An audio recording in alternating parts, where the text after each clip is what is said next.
About the এই যে এখানে এক্সটর্শন হচ্ছে বা চাঁদাবাজি হচ্ছে। তারপরে আমরা 2 নম্বর আসি সন্ত্রাস। যদি সন্ত্রাসী কার্যক্রম না হতো তাহলে শহীদ ওসমান হাদি ভাই কিন্তু আজকে খুন হতো না, সাম্য হত্যাকাণ্ডের মতন হত্যাকাণ্ড হতো না, কারণ এটা হয়েছে কারণ এই জায়গাটা নিরাপদ না। তারপরে এখানে সচিবালয় রয়েছে, এই সচিবালয়ে চরম মাত্রায় হলো দুর্নীতি হয়। তা আমরা এটা যদি ডিজিটালাইজেশন করে ফেলি তাহলে দুর্নীতিটা বন্ধ হয়ে যাবে। এবং এর পরে আমরা একটি ইনসাফের ঢাকা আর্ট বাংলাদেশে প্রতিষ্ঠা করতে চাই। আজকে আপনারা জানেন যে বাংলাদেশের রাজধানী ঢাকা, ঢাকা আর্টের রাজধানী হলো ঢাকা আর্ট। বাংলাদেশের মধ্যে রাজধানী ঢাকা, ঢাকার মধ্যে রাজধানী হলো ঢাকা আর্ট, আর ঢাকা আর্টের মধ্যে আবার রাজধানী হলো Motijheel, financial hub of Bangladesh. তা আমরা এখানে সব দলের লোক রয়েছি। এই কমিউনিটিতে বিএনপি রয়েছে, জামাত রয়েছে, এনসিপি রয়েছে, খেলাফত মজলিস রয়েছে। তা আমরা বিএনপির যারা নির্যাতিত ভাই এবং বোনেরা রয়েছে ওনাদের প্রতিও আমরা আহ্বান জানাবো যে আপনারা শাপলাকলিতে ভোট দিন। আপনারা দীর্ঘদিন নিগৃহীত ছিলেন, দলীয় সন্ত্রাসের শিকার, এবং আপনি সারা জীবন যদিও বিএনপি করেন আপনি কিন্তু উপরের স্তরে উঠতে পারবেন না, কারণ একটা ফ্যামিলি থেকে হয়। তা আমাদের যে 11 দলীয় জোট, এখানে কিন্তু একজন নিম্ন মানুষ থেকে উপর পর্যন্ত সে দলের প্রেসিডেন্ট হতে পারে। সো আমাদের এটা আজাদির একটা জোট, আজাদির একটা দল। আমরা বলবো যে এটা শক্তিশালী করুন, এবং এখানে বহুদলীয় গণতন্ত্র রয়েছে। এবং যারা বিএনপি করেন আমরা আপনাকে বলবো যে জিয়াউর রহমান যে বহুদলীয় গণতন্ত্রের কথা বলেছেন সে বহুদলীয় গণতন্ত্র রয়েছে, কারণ বিএনপির যে জোট রয়েছে সেখানে কিন্তু দলগুলোও চলে গিয়েছে, মার্কাগুলোও চলে গিয়েছে। এবং খালেদা জিয়া যে ডেমোক্রেসির কথা বলেছিলেন, গণতন্ত্র, আমাদের 11 দলীয় জোটে আমরা সবচেয়ে বেশি গণতন্ত্রের চর্চা করে থাকি। এবং লিডারশিপ যে ক্রাইটেরিয়া সিলেকশন এবং দলগুলোর যে লিডারশিপ এক্সারসাইজিং থেকে শুরু করে সব জায়গায় আমরা গণতন্ত্র চর্চা করে থাকি। নতুন রিন গভীর থেকে পরিষ্কার করে কাপড়কে রাখে নতুনের মতো উজ্জ্বল। নতুন রিন অ্যাডভান্সড পাউডার। ফলত গণতন্ত্রের পক্ষে, বহুদলীয় গণতন্ত্রের পক্ষে যদি আপনারা কাজ করতে চান শহীদ জিয়াউর রহমানের মতো এবং বেগম খালেদা জিয়ার মতো, তাহলে অবশ্যই ঢাকা 8 আসনে আপনাদেরকে শাপলাকলিতেই ভোট দিতে হবে। আমরা তো শুরু থেকেই ঢাকা 8 আসনে প্রচারণা করতে গিয়ে এটা শিকার হচ্ছি। এক নম্বর হলো প্রথমে আমাদের যুব দলের, আমরা যখন গণসংযোগ করতে যেতাম এটা তারা হলো একটু পরপর 2 জন রেখে দিত এবং তারা আমাদেরকে হেনস্থা করত। আমরা ওইটা ওভারকাম করেছি। তারপরে নতুন করে দেখলাম যে সাংবাদিক পরিচয় অনেকটা পাঠাচ্ছে, এবং মোবাইল ক্যামেরা নিয়ে যখন আমরা পরিচয় জিজ্ঞেস করেছি যে আপনি কি সাংবাদিক, তখন সে দূরে চলে যায়। তো তখন তারা সাংবাদিক পরিচয় আমাদেরকে হেনস্থা করার চেষ্টা করেছে। তার পরবর্তীতে আমরা দেখলাম যে আমরা যখন নামাজ পড়তে যাচ্ছি, জুমার নামাজে ওই দিন আমরা মসজিদ থেকে বের হওয়ার সময় তারা আমাদের গায়ে এসে পড়তেছে, অর্থাৎ পায়ে পড়ে ঝগড়া বাঁধানোর চেষ্টা করতেছে।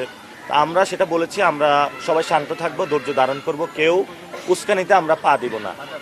তো যখন আমরা এটাতেও বিরক্ত হচ্ছিলাম না, এরপরে তারা নতুন করে স্ট্র্যাটেজি নিয়েছে। আমরা যেখানে প্রোগ্রাম করি উপর থেকে হলো ময়লা পানি নিক্ষেপ করে, ময়লা পানি নিক্ষেপ করার পরে আমরা যখন এটা নিয়ে নিশ্চুপ থেকেছি, তারপরে হলো তারা আমাদের উপরে পচা ডিম নিক্ষেপ করেছে, এবং এই কলোনিতেও কিন্তু ওসমান হাদি ভাইয়ের উপরে ময়লা পানি তারা নিক্ষেপ করেছিল।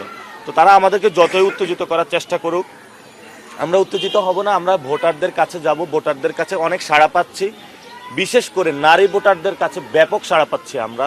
তারা বলছে যে শাপলাকলিতে এবার ভোট দিবেই, এবং সমাজের যারা সিনিয়র সিটিজেন, যারা জেনজি সবাই বলতেছে, এবং যারা পোস্টাল ব্যালটে ভোট দিচ্ছে অনেকেই আমাকে স্ক্রিনশট দিয়ে পাঠাচ্ছে যে শাপলাকলিতে আমরা ভোট দিচ্ছি ব্যাপক আকারে। যারা প্রবাসী রয়েছেন তারা 8 আসনের তারা শাপলাকলিতে ভোট দিচ্ছেন। অনেকে ফেসবুকে লেখালেখি করতেছে তাহলে ভোটটাকে একচেটিয়া হয়ে গেল নাকি। তো সেটাতে আমরা বলবো যে যেহেতু তারা শাপলাকলিকে ভালোবাসে, গণ অভ্যুত্থানের পরে নতুন বাংলাদেশ দেখতে চায়, এই জন্য হয়তো বা তারা শাপলাকলিতে ভোট দিচ্ছেন।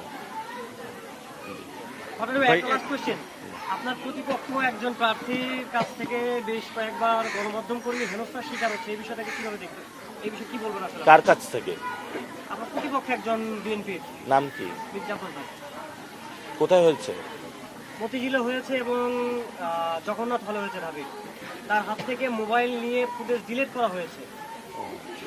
এটা ওই একটা বাচ্চা ছেলে আপনারা দেখেছিলেন এসে বলেছিল যে আমাকে বিএনপি মারে, তখন সবাই বলেছিল এই মোবাইল বন্ধ করে, সাংবাদিকদের মোবাইল বন্ধ করে। এটা তো আপনারা সবাই দেখেছিলেন। তো বিভিন্ন জায়গায় ওনারা মানে যখন একজন গ্যাংস্টার থাকে তখন সে সবাইকে থোড়াই কেয়ার করে। তো আমরা মনে করব যে সাংবাদিকরা অনেক কষ্ট করে কিন্তু সমাজের যে ভয়েসলেস যে মানুষগুলো রয়েছে তাদের পক্ষ হয়ে ভয়েস রেজ করে। আমরা মনে করি যে সাংবাদিকদের সম্মান করা উচিত এবং ওনাদেরকে ওনাদের যে ফ্রিডম অফ এক্সপ্রেশনের জায়গা থেকে স্বাধীনভাবে সাংবাদিকদের হলো কাজ করতে দেওয়া উচিত, যাতে সমাজের যে বিষয়গুলো উঠে আসে না সেই জায়গাগুলো যাতে সাংবাদিকরা তুলে নিয়ে আসতে পারে। যে ভাইয়া যেন কি বলতেছিলেন? না, ভাই এখন এই যে সার্বিকভাবে নির্বাচনের লেভেল প্লেইং ফিল্ড নিয়ে তো অনেক ধরনের প্রশ্ন আগেও ছিল, মাঝখানে উঠেছে, এখন পর্যন্ত লেভেল প্লেইং ফিল্ডের বিষয়টা আপনি আসলে কেমন দেখছেন? আর এর আগে আপনারা অভিযোগ করেছেন যে প্রশাসন একটি পক্ষের দিকে ঝুঁকেছিল, এখন কি আদৌ সেই বিষয়টা আছে কিনা? লেভেল প্লেইং ফিল্ড তো বাংলাদেশে ওইভাবে কখনো ছিল না। এবার লেভেল প্লেইং ফিল্ডের কথা ডক্টর ইউনূস আশ্বাস দিয়েছেন যে একটি সুন্দর ইলেকশন হবে। আর আমরাও আশা করি যে অনেক দিন পরে বাংলাদেশে একটি সুষ্ঠু ইলেকশন হতে যাচ্ছে, কিন্তু লেভেল প্লেইং ফিল্ড আমরা মাঠে নেমে যেটা দেখেছি এটা নেই আসলে। আমরা যখন গণভোটের জন্য হায়ের বিলবোর্ড লাগিয়েছি, এটা হলো প্রশাসন এবং সেখানে ম্যাজিস্ট্রেট ছিল, সিটি কর্পোরেশন ছিল এবং বিএনপির নেতাকর্মীরা একসাথে সেগুলা তুলে নিয়ে গিয়েছে। কালকে রাত্রে একজন র্যান্ডম পিপল আমাকে মেসেজ পাঠিয়েছে যে ভাই আপনার ব্যানারগুলো খুলে নিয়ে যাচ্ছে, কিন্তু বিভিন্ন জায়গায় নির্বাচন কমিশনের যে আপনি কয়টা বিলবোর্ড লাগাইতে পারবেন সেটা নিয়ম আছে যে 20টা, কিন্তু আমাদের যারা ভাইরা রয়েছেন ওদের যদি হিসাব করে দেখেন কত শত, এটা আপনি হিসাব করে পারবেন না। ফলে এটা কিন্তু প্রচারের ক্ষেত্রে লেভেল প্লেইং ফিল্ড না। তারপরে যে পোস্টারগুলো লাগানো হয়েছিল ওগুলা কিন্তু এখনো তোলা হয় নাই।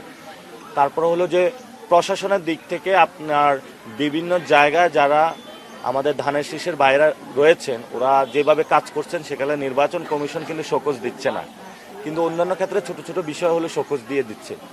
এবং এটা নিয়ে অনেকেই নেটিজেনরা কথা তুলেছেন যে এটা বৈষম্য করা হচ্ছে।